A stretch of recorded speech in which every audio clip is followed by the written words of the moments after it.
पहिला हामी चाहिँ अर्निङ अफ वर्करको चाहिँ अर्निङ कसरी निकालिन्छ भन्ने कुराको बारेमा चर्चा गर्नेछौँ। ठिक छ, पहिलो हाम्रो टपिक हुन्छ calculation of earning of workers. हामीले लेबर टर्नओभर रेसियोको बारेमा पहिला नै कुरा गरिसकेका छौँ। सो अब आजको हाम्रो टपिक छ calculation of earning of workers. अब हामीले प्रिभियस लेक्चरमा के कुरा गरेका थियौँ भन्दाखेरि कि लेबर चाहिँ एउटा हाम्रो कम्पनीको एउटा इम्पोर्टेन्ट पार्ट हुन्छ। लेबर वा त वर्कर हाम्रो कम्पनीको एउटा इम्पोर्टेन्ट पार्ट हुन्छ हैन। अब इम्पोर्टेन्ट पार्ट भएपछि उ त हाम्रो कम्पनीमा काम गर्छ। हामी जब फिनिस गुड्स बनाउँछौँ उ त फिनिस गुड्स बनाउँछन् हैन, फिनिस गुड्स बनाउनमा मद्दत गर्छ भनेपछि सामान नै उसले बनाउने हो हैन। सामान बनाएको सट्टामा हामी त्यसलाई के दिन्छौँ त? सामान बनाएको सट्टामा हामी त्यसलाई के दिन्छौँ? स्यालेरी दिन्छौँ, वेजेस दिन्छौँ, हो कि हैन। सो अब तिनीहरूको लागि चाहिँ वर्करको अर्निङ कति हुन्छ त? वर्करको अर्निङ हामी कसरी दिने? वर्करको अर्निङ चाहिँ हामी कसरी दिने त हैन? दिने दुईटा तरिका हुन सक्छ। दिने सबभन्दा पहिला त अर्निङ दिने, उसको चाहिँ वेजेस दिने सबभन्दा पहिला चाहिँ हामीसँग दुईटा तरिका हुन सक्छ। एउटा के हुन सक्छ भन्दाखेरि आउटपुटको आधारमा दिने। एउटा के को आधारमा दिने हुन सक्छ? आउटपुटको आधारमा हुन सक्छ र अर्को केमा हुन सक्छ? टाइमको आधारमा हुन सक्छ।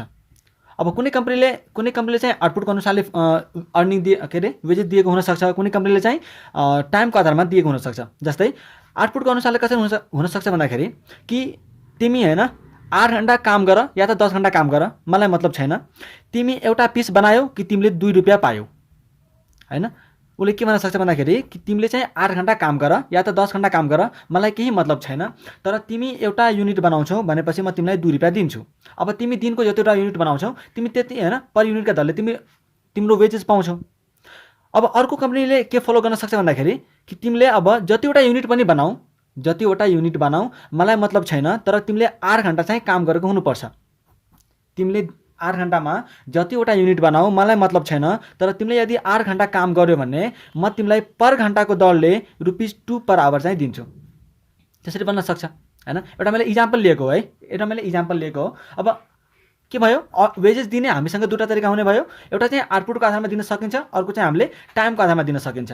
अब यदि आउटपुटको आधारमा कुरा गर्ने हो भने जस्तै हामी के लेख्छौँ? अर्निङ हैन। सपोज आउटपुटको आधारमा हामीले दियौँ भने अर्निङ कति हुन्छ त वर्करको? उसले आउटपुटको आधारमा दिइरहेछ भने वर्करले चाहिँ कतिवटा युनिट बनायो हैन, युनिट प्रोड्युस्ड कतिवटा आउटपुट बनायो इन्टु एउटा युनिटको कति रेट छ, हो कि हैन। तपाईँ आफै भन्नुहोस् न ल। तपाईँ हैन कुनै ठाउँमा 500वटा युनिट बनाउनु भयो, 500वटा युनिट बनाउनु भयो र एउटा युनिटको दाम चाहिँ 2 रुपैयाँ छ भने हाम्रो कति कमाउँछौँ त? 1000 रुपैयाँ, हो कि हैन। युनिट हामीले 500 बनाउँछौँ, युनिट हामीले 500 बनायौँ र त्यो 500 युनिट बनाएकोमा चाहिँ हामीले कति छ? 2 रुपैयाँ पर युनिट छ। 2 पर युनिट छ भनेपछि हामी कति रुपैयाँ पाउँछौँ? 1000 रुपैयाँ। सो यदि आउटपुटको आधारमा हेर्ने हो भने त हामी अर्निङ कसरी निकाल्छौँ? कति युनिट प्रड्युस भएको हो इन्टु एउटा युनिटको रेट कति छ। ठिक छ। त्यस्तै यदि टाइमको आधारमा दिन्छ भने कति घण्टा उसले काम गर्यो, वर्किङ आवर हैन, working hour into worked hour भनौँ हैन, working hour into rate per hour. यही हो, उसले कति घण्टा काम गर्यो र 1 घण्टाको कति रुपैयाँ दिन्छौँ। जस्तै सेम यस्तै 500 घण्टा काम गर्यो र 1 घण्टाको चाहिँ 2 रुपैयाँ दिन्छ भने उसले टोटल चाहिँ 1000 रुपैयाँ पाउँछ, हो भनेपछि हामीले वेजेस क्याल्कुलेट गर्ने दुईटा चाहिँ बेसिस हेऱ्यौँ। एउटा बेसिस चाहिँ आउटपुट बेसिस र अर्को चाहिँ टाइम बेसिस। आउटपुट बेसिस छ भने हामी यो फर्मुला लगाएर उसलाई वेजेस दिन्छौँ। वेजेस निकाल्ने तरिका unit produce into rate per unit. त्यस्तै यदि टाइम बेसिसमा दिइरहेको छ भने कति घण्टा काम गरेछ इन्टु 1 घण्टाको रेट कति छ। यसरी चाहिँ हामीले दिने भयौँ। ठिक छ। अब हामीले यो चाहिँ सिम्पल भयो। यसरी चाहिँ वेजेस निकाल्ने सिम्पल तरिका। तर अब मात्रै वेजेस दिएर त हुन्न हैन, बोनसहरू पनि दिनुपर्ने हुन्छ। सो यो जुन हामीले पढाएको थियौँ भेरियस इन्सेन्टिभ प्लान्स हो, यहाँ चाहिँ अब हामीले धेरैवटा इन्सेन्टिभ प्लानहरू छन् जसले आफ्नै मान्छेहरूले दिएछन् हैन, थुप्रै मान्छेहरूले दिएछन्। अब तिनीहरूको चाहिँ आफ्नै तरिका छ। बोनस कसरी दिने, कसैले एफिसिएन्सीको आधारमा दिने, कसैले टाइमको आधारमा दिने, कसैले आउटपुटको आधारमा दिने भनेर कुरा गरेका छन्। सो हामी सबै इन्सेन्टिभ प्लानहरू एक बाई एक हेर्दै जान्छौँ।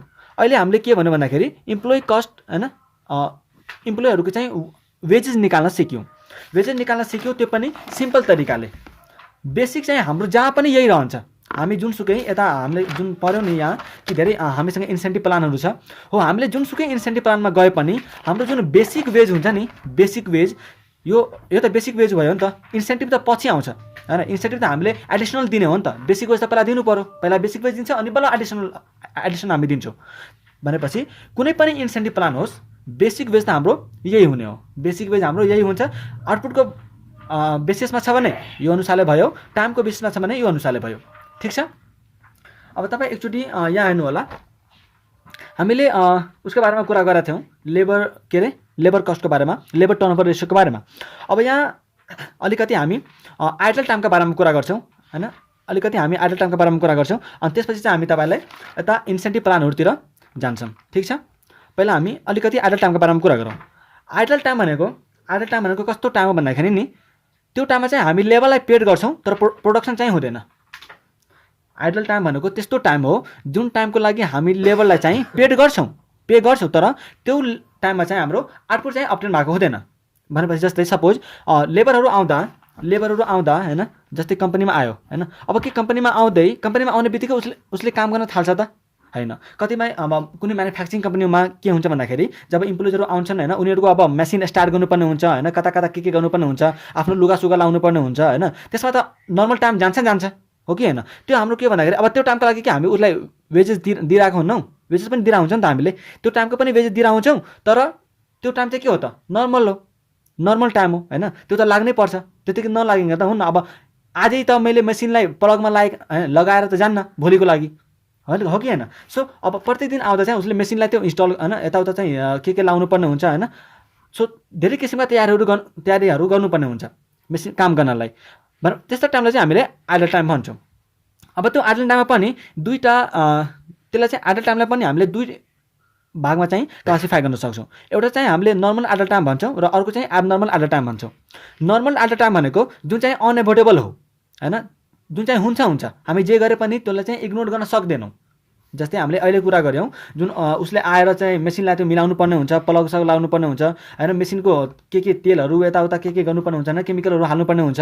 सो तिनीहरू चाहिँ के हो त अनएभोइडेबल हो, त्यो त हामीले अब त्यो कामहरू नगरिकन त हामीले प्रोडक्सन नै स्टार्ट हुँदैन हो कि हैन। सो त्यो चाहिँ हाम्रो अनएभोइडेबल हो अनि त्यो टाइमको लागि पनि हामीले के गरेर हुन्छौँ, वेजेस तिरेको हुन्छौँ। अब त्यस्तो वेजेस तिरेकोलाई चाहिँ हामीले कस्ट अफ प्रोडक्सनमा चार्ज गर्छौँ। कहाँ चार्ज गर्छौँ हामीले? कस्ट अफ प्रोडक्सनमा। भनेपछि हामी यसलाई कस्ट नै ट्रिट गर्छौँ। तर यदि एबनर्मल आइडल टाइम छ, सपोज तपाईँको स्टोरमा हैन, तपाईँको अर्गनाइजेसनमा चाहिँ मेटेरियल नै सिधियो। अब मेटेरियल सिधिसकेपछि त लेबरहरूले के गर्छन्, उनीहरू चाहिँ केही प्रोडक्ट बनाउने काम नै हुँदैन भनेपछि तिनीहरू चाहिँ त्यतिकै बसिरहन्छ। अब तपाईँले त भन्न पाउनुहुन्न नि त मैले तिमीलाई चाहिँ वेजेस दिन त पाउनुहुन्न, किनकि मेटेरियल सिध्या हो, त्यो त तपाईँको कारणले हैन, तपाईँको कारणले मेटेरियल सिधा हो नि त, टाइममा नल्याएर सिध्या हो हैन। अब त्यसरी त तपाईँले वेजेस दिनुपर्छ हो। त्यो चाहिँ के हो त एबनर्मल आइडल टाइम। त्यसलाई चाहिँ हामी एभोइड गर्न सक्छौँ। यदि मेटेरियल हामीले राम्रो क्वान्टिटीमा किनेर ल्याएको भए हाम्रो यस्तो टाइम चाहिँ आउँदैन थियो होला। त्यही भएर त्यो चाहिँ हाम्रो लागि एबनर्मल आइडल टाइम हो र त्यसको कस्ट जुन हामीले पे गरेका छौँ त्यो चाहिँ हामीले कस्टिङ प्रफिट एन्ड लसमा ट्रान्सफर गर्छौँ, ठिक छ।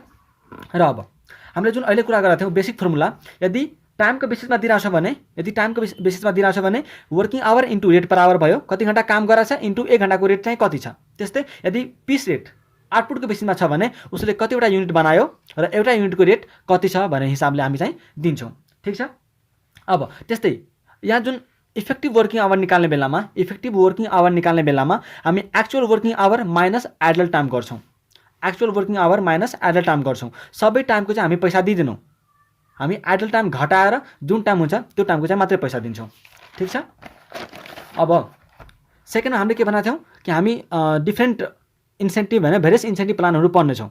अब इन्सेन्टिभ भनेर के भन्दाखेरि नि अब बेसिक वेज दिएर त वर्करहरू त मोटिभेट हुँदैन हैन, तिनीबाट त हाम्रो प्रोडक्टिभिटी बढाउनु पर्यो। प्रोडक्टिभिटी बढाउनलाई वर्करहरूलाई चाहिँ हामीले केही न केही एडिसनल दिनुपर्छ हैन, एडिसनल बोनस दिनुपर्छ, एडिसनल इन्सेन्टिभहरू दिनुपर्छ हैन, तिनीहरू चाहिँ फेसिलिटीहरू प्रोभाइड गर्नुपर्छ अनि वर्करहरू चाहिँ मोटिभेट हुन्छन् र हाम्रो प्रोडक्टिभिटी चाहिँ बढेर जान्छ। अब त्यो जुन हामीले एडिसनल इन्सेन्टिभ एडिसनल बोनसको कुरा गरिरहेका छौँ त्यो चाहिँ कसरी दिने त हैन, त्यो चाहिँ कुन मेथडले दिँदा राम्रो हुन्छ? कि हामीले टाइमको बेसिसमा दिँदा राम्रो हुन्छ कि हैन, कि हामीले आउटपुटको बेसिसमा दिँदा राम्रो हुन्छ कि कुन बेसिसमा दिँदा चाहिँ हामीलाई बोनस दिँदा चाहिँ राम्रो हुन्छ त हैन। त्यसको लागि चाहिँ हामीसँग धेरैवटा इन्सेन्टिभ प्लान छ र सबै इन्सेन्टिभ प्लानहरूले आफ्नै तरिकाले एक्सप्लेन गरेका छन्, ठिक छ। सबभन्दा पहिला हामी merit differential piece rate system हेर्नेछौँ। सबभन्दा पहिला हामी merit differential piece rate system हेर्नेछौँ। ठिक छ। अब यो merit differential piece rate system नाममा के भनेको छ, पिस रेट हैन। पिस रेट भनिसकेपछि केमा होला त, यो चाहिँ केमा आधारित होला, आउटपुटमा होला कि हो कि हैन। मेरिक डिफरेन्शियल पिस रेट सिस्टम भनेपछि केमा आधारित होला त, आउटपुट सिस्टममा, आउटपुट बेसिसमा। अब यसले के भन्छ नि, यसले के भन्छ भन्दाखेरि कि कुनै पनि इम्प्लोइजलाई इन्सेन्टिभ दिनुभन्दा पहिला त्यसको चाहिँ इफिसियन्सी क्याल्कुलेट गर्नुपर्छ। अनि इफिसियन्सी क्याल्कुलेट गरेर त्यसको कति इफिसियन्सी आछन् त्यो अनुसारले चाहिँ हामी उसलाई बोनस दिने भनेको छ हैन। अब इफिसियन्सी क्याल्कुलेट कसरी गर्ने त, इफिसियन्सी कसरी क्याल्कुलेट गर्ने मैले यहाँ लेखेको छु। हामीले चाहिँ मेरिक डिफरेन्शियल पिस रेट सिस्टम जुन चाहिँ हो त्यो चाहिँ कसको बेसिसमा दिइरहेछ, आउटपुटको बेसिसमा दिइरहेछ भनेपछि हामीले इफिसियन्सी के को आधारमा निकाल्छौँ, आउटपुटको आधारमा निकाल्छौँ हो कि हैन। इफिसियन्सी के को आधारमा निकाल्छौँ, आउटपुटको आधारमा निकाल्छौँ। अब इफिसियन्सी कसरी निकालिन्छ त, सपोज कुनै वर्करले एक्चुअल आउटपुट, पहिला मैले यता भनिदिन्छु, actual output divide by standard output into 100% हैन। ल यता चाहिँ कुरा गरौँ के छ, मेरिक differential piece rate system, मेरिक differential piece rate system. अब यसले के भन्यो त कि यदि वर्करको इफिसियन्सी अप टु 83% छ, अप टु 83% छ, जुन चाहिँ हामी यहाँ इफिसियन्सी निकाल्छौँ actual output divide by standard output into 100% गरेर। अब त्यो इफिसियन्सी त आउँछ, केही न केही पर्सेन्टेज त आउँछ। त्यो पर्सेन्टेजलाई हामीले योसँग कम्पेयर गर्छौँ, यो तीनवटासँग कुनको स्ल्याबमा पर्छ त, कुन स्ल्याबमा पर्छ हो कि हैन। त्यो स्ल्याबको अनुसार चाहिँ हामीले त्यसलाई एडिसनल बोनस दिन्छौँ। बेसिक वेज त यही हो, बेसिक वेज त हामीले दिनै पर्छ। आउटपुट उसले कसरी बनाएको छ र उसको चाहिँ एउटा युनिटको रेट कति छ त्यो अनुसारले त हामी बेसिक वेज दिन्छौँ। तर अब हामीले कुरा यहाँ जुन गरिरहेको छौँ त्यो चाहिँ एडिसनल इन्सेन्टिभको कुरा गरिरहेको छौँ। एडिसनल कति दिने त हैन। अब त्यो एडिसनल कति दिने भनेको बारेमा कुरा गरिरहेको छ यसले। उसले के भन्यो त, यदि उसको इफिसियन्सी 83% सम्म छ भने त्यसलाई चाहिँ अर्डिनरी पिस रेट दिने। अर्डिनरी पिस रेट भनेको त्यही नर्मल पिस रेट जुन क्वेसनमा तपाईँलाई दिएको हुन्छ हैन। 20 पर युनिट भनेको हुनसक्छ, 30 पर युनिट भनेको हुनसक्छ। जुन तपाईँलाई पर युनिट भनेको छ क्वेसनमा त्यही युनिट चाहिँ तपाईँको अर्डिनरी पिस रेट हो। ठिक छ। त्यस्तै यदि तपाईँको इफिसियन्सी जुन यहाँ तपाईँ इफिसियन्सी निकाल्नु भएको छ त्यो इफिसियन्सी तपाईँको 83% देखि यदि 100% सम्म छ भने तपाईँले त्यही पिस रेटको 110% दिनुहुन्छ। अब 110% दिनु भनेको मतलब 100% त यहाँ के छ, बेसिक नै हो। 100% के छ यहाँ, बेसिक नै हो। हामी एडिसन कति दिइरहेछौँ, 10% मात्रै दिइरहेछौँ। म एउटा यसको इक्जाम्पल गरेर देखाउँछु तपाईँलाई हैन। डोन्ट वरी, पहिला हामीले यसको डिस्कस गरौँ न, अनि त्यसपछि हामी बल्ल इक्जाम्पलतिर जान्छौँ यसको। ठिक छ। लास्टमा त हामी सबै भ्याइसकेर क्वेसन गर्ने नै छौँ हैन। त्यही भएर अहिले चाहिँ बुझौँ मात्र। र यदि त्यस्तै इफिसियन्सी उसको 100% भन्दा बढी छ, यदि त्यस्तै उसको इफिसियन्सी 100% भन्दा बढी छ भने हामी त्यसलाई कति दिन्छौँ रे, 120% और 130% अफ अर्डिनरी पिस रेट। 120 और 130% अफ अर्डिनरी पिस रेट। अब 120 र 130 पनि छ। अब तपाईँहरू झुकिनुहुन्छ होला, क्वेसनमा इक्जाममा गर्दा कति लिने त, 120 लिने कि 130 लिने, कति लिने त हैन। अब यो चाहिँ तपाईँको चोइस हो, यो चाहिँ तपाईँको चोइस हो। 120 लिए नि ठिक छ, 130% लिए पनि ठिक छ, जुन लिए पनि दुइटै ठिक छ। ठिक छ। अब यसलाई चाहिँ हामी अलिकति इक्जाम्पलद्वारा बुझौँ। ठिक छ। यसलाई चाहिँ हामीले अलिकति इक्जाम्पलद्वारा बुझौँ। जस्तै सपोज तपाईँसँग के छ नि भन्दाखेरि इक्जाम्पल मैले यहाँ दिइरहेको छु हैन। एउटा ए भन्ने वर्कर छ हैन। अब यसले चाहिँ आउटपुट यसको यसले कति बनायो भन्दाखेरि नि 500 युनिट चाहिँ यसले आउटपुट बनायो। ठिक छ। आउटपुट कति बनायो यसले, 500 युनिट।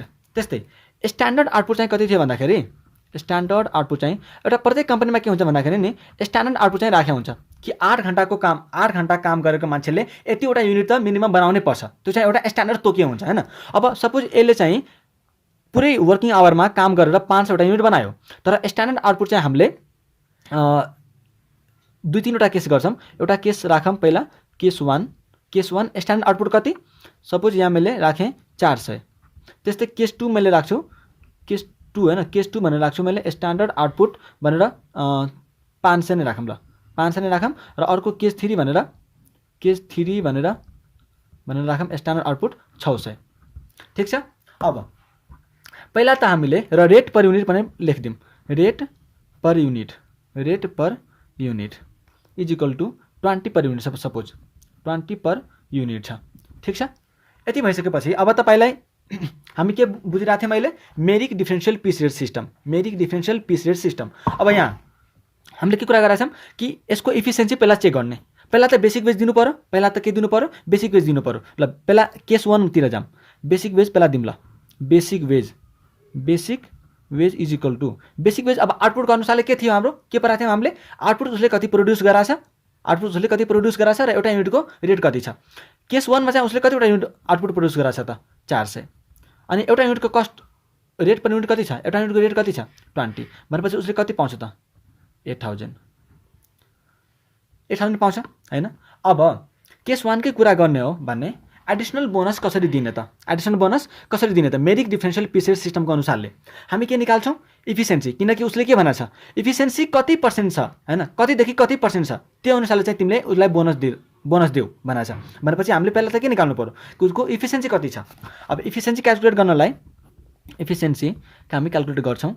इफिसियन्सी इक्वल टु हामीले के पढाएको थियौँ यहाँ, actual output divide by standard output into 100% है। तपाईँ योहरू चाहिँ आफ्नो नोटमा पनि लेख्न सक्नुहुन्छ, र यदि तपाईँ अहिलेसम्म च्यानललाई सब्सक्राइब गर्नुभएको छैन भने प्लिज च्यानललाई सब्सक्राइब गर्नु होला र बेल बटनलाई थिच्न नबिर्सनु होला, ठिक छ। अब इफिसियन्सीको निकाल्ने के छ फर्मुला, हामीले actual output divide by standard output, into 100%, हामी यसरी गर्छौँ इन्टु 100%। एक्चुअल आउटपुट चाहिँ उसले कति प्रड्युस गराछ त, आउटपुट चाहिँ स्ट्यान्डर्ड उसले, ओ माई गड, यहाँ त उसले आउटपुट चाहिँ प्रड्युस गराएको थियो 500, यो त स्ट्यान्डर्ड आउटपुट हो 400, सरी यहाँ 500 हुन्छ, यहाँ 500 हुन्छ र यो चाहिँ 10,000 हुन्छ, ठिक छ। त्यस्तै अब हामीले के निकालेका छौँ, actual output divide by standard output into 100%, efficiency निकालेर छौँ। एक्चुअल आउटपुट चाहिँ उसको कति हो 500 डिभाइड बाई स्ट्यान्डर्ड आउटपुट कति छ उसको 400 इन्टु 100%, कति पर्सेन्ट भयो यो चाहिँ, कति पर्सेन्ट हुन्छ 500 डिभाइड बाई 400 इन्टु 100% गरेपछि 125% कति हुन्छ 125%। अब यो सिस्टममा हेर्नुहोस् त, के भनेको छ उसले, यदि इफिसियन्सी 100% भन्दा बढी छ भने, कति पर्सेन्ट दिने 120% और 130% अफ अर्डिनरी पिस रेट। अब यहाँ 100% त बेसिक नै हो, 20% र 30% मात्रै बोनस छ। हामी त यहाँ बेसिक वेज निकालिसकेका छौँ, भनेपछि एडिसनल हामीले कति दिनु पर्यो, 20% या त 30%, जुन लिए नि राम्रो। अब म यहाँ के गर्छु 30% दिन्छु, बोनस कति, रेट पर युनिट कति छ 20 को हामीले के कुरा गऱ्यौँ, यहाँ 120 र 130 मा बेसिक वेज अनि एडिसनल दुइटै जोडेर आछ। र बेसिक वेज यदि तपाईँले यस्तो पनि गर्न सक्नुहुन्छ, म तपाईँलाई अर्को पनि तरिका भन्छु। पहिला हामीले के गरौँ, ल 20 को 20%, मैले 20% वाला लिए, 20% दिने भनेपछि 4 पर युनिटका दरले दिने। उसले कतिवटा युनिट बनाएको हो 500 इन्टु 4 गरेर 2000 चाहिँ उसले के पायो त बोनस पायो, 2000 चाहिँ उसले के पायो त बोनस पायो। ल ठिक छ, अब मैले चाहिँ यस्तो गर्दिनँ। अब कसैको मनमा के आउन सक्छ भन्दाखेरि म यस्तो गर्दिनँ, म एकैचोटि 120% या त 130% नै लिन्छु। म बेसिक प्लस एडिसनल दुइटै, यसमा त दुइटै इन्क्लुड भएको छ भनेपछि म के गर्छु, यहाँ छुट्टै बेसिक निकाल्दिनँ, बोनस छुट्टै निकाल्दिनँ, म एकैचोटि लिन्छु। अब त्यो पनि गर्न पाइयो। त्यो चाहिँ कसरी गर्न पाइन्छ भन्दाखेरि एकैचोटि लेख्ने वेजेस हैन, अर्निङ लेख्ने, अर्निङ इज इक्वल टु 120% या त 130% छ, किनकि यहाँ उसको इफिसियन्सी 125% छ भनेपछि 100% भन्दा बढी छ, भनेपछि हामीले 120 या त 130% लिनु पर्यो। ल यहाँ हामीले 120% लिएर गरौँ, 120% अफ पहिला त कति उसले आउटपुट प्रड्युस गरेछ 500 इन्टु रेट चाहिँ कति छ क्वेसनमा 20 छ, रेट पर युनिट कति छ 20 छ रेट। अब यसको कति लिने 120%, रेटको 120% गरिदिने, एकैचोटि तपाईँको basic wage plus additional bonus दुइटै आउँछ। 120% गरेपछि कति आउँछ 24 आयो। अब 24 ले 500 युनिट उसले बनाएको हो, कति आयो हेर्नुहोस् त 12000। हामीले त्यसरी पनि गर्दाखेरि कति आएको थियो 10000 प्लस 2000 इक्वल टु 12000। त्यो आएको थियो कि होइन, त्यो आएको थियो कि थिएन, त्यो आएको थियो। भनेपछि यसरी गर्दा पनि भयो, पहिला 100% बेसिक वेज दिने हैन, पहिला चाहिँ बेसिक वेज दिने र एडिसनल बोनस चाहिँ त्यो एफिसियन्सी क्याल्कुलेट गरेर त्यो एफिसियन्सीको अनुसारले पनि दिँदा हुन्छ, ठिक छ। त्यस्तै यदि मैले ल अब केस 2 चाहिँ तपाईँ आफै गर्नुहोस्, मैले केस 3 गरेँ। केस 3 मा चाहिँ स्ट्यान्डर्ड आउटपुट कति छ 600। अब केस 3 को मैले यहाँ गर्दैछु, इफिसियन्सी निकाल्नुहोस् त, ल इफिसियन्सी निकाल्नुहोस् त। इफिसियन्सीको बराबर कति रे, इफिसियन्सी फर्मुला कति, actual output divide by standard output. Actual output कति छ उसको 500, स्ट्यान्डर्ड आउटपुट कति छ केस 3 मा 600 into 100% is equal to 500 divide by 600 into 100% गरेपछि कति आउँछ 83.33%। कति आयो 83.33% भनेपछि अब यहाँ हेर्नुहोस् त के भनेको छ इफिसियन्सी यदि कहाँसम्म छ अप टु 83% छ भन्ने कति दिने अर्डिनरी पिस रेट भनेपछि के उसले केही बोनस पायो त के उसले केही बोनस पायो पाएन जे अर्डिनरी पिस रेट छ जे तपाईलाई क्वेसनमा रेट 20 पर युनिट दिएको छ त्यही अनुसारले उसलाई दिने भनेपछि यहाँ ठ्याक्कै कति उसले पाउने भयो 500 एक्चुअल आउटपुट इन्टु 20 का दरले 1000 रुपियाँ 10,000 रुपियाँ मात्रै पाउने भयो उसले एडिसनल केही पनि पाइएन किनकि उसको एफिसियन्सी कतिसम्म थियो 83% सम्म मात्रै छ हैन उसले एफिसियन्सी पाउँछ अप टु 83% छ हैन 83% टु 100% ले त बोनस पायो 110% पायो सरी है कति पायो उसले 83% देखि 100% सम्म छ भनेपछि उसले 110% बोनस पाउँछ भनेपछि हामीले यसलाई कसरी गर्छौं 500 इन्टु 20 को 110% गरेर कति 22 आउँछ अनि यसलाई चाहिँ 500 ले मल्टिप्लाई गरेर तपाई 11000 रुपैयाँ चाहिँ यसले पाउँछ यसमा चाहिँ के छ भन्दाखेरि बेसिक वेज प्लस बोनस दुईटै इन्क्लुड भएको हो बेसिक वेज प्लस के रे बोनस चाहिँ दुईटै इन्क्लुड भएको हो हामी यसरी निकाल्न सक्छौं ठीक छ आज हामीले एउटा मेथड सिक्यौं एडिसनल बोनस कसरी दिने भन्ने कुराको बारेमा हामीले चर्चा गरिरहेका थियौं र आज हामीले एउटा मेथड मात्रै गर्यौं मेरिट डिफरेन्शियल पिसेस सिस्टम है आजलाई यति नै गरौँ अर्को लेक्चरमा हामीले अगाडिका कुराहरू डिस्कस गर्नेछौं ठीक छ र यदि तपाईसँग नोट छैन भने तपाई यो नोट लेख्न पनि सक्नुहुन्छ आफ्नो कपीमा ठीक छ यदि तपाई च्यानललाई अहिलेसम्म सब्स्क्राइब गर्नुभएको छैन भने प्लिज च्यानललाई सब्स्क्राइब गर्नु होला किनकि यस्तै भिडियोहरू तपाईलाई अगाडि पनि आइरहन्छ र हामी सीएलएलटी भिडियो नै बनाउँछौं ठीक छ सो तपाई यदि नोटिफाइड हुन चाहनुहुन्छ भने प्लिज च्यानललाई सब्स्क्राइब गर्नु होला र बेल बटनलाई थिच्न नबिर्सनु होला thank you so much for watching this video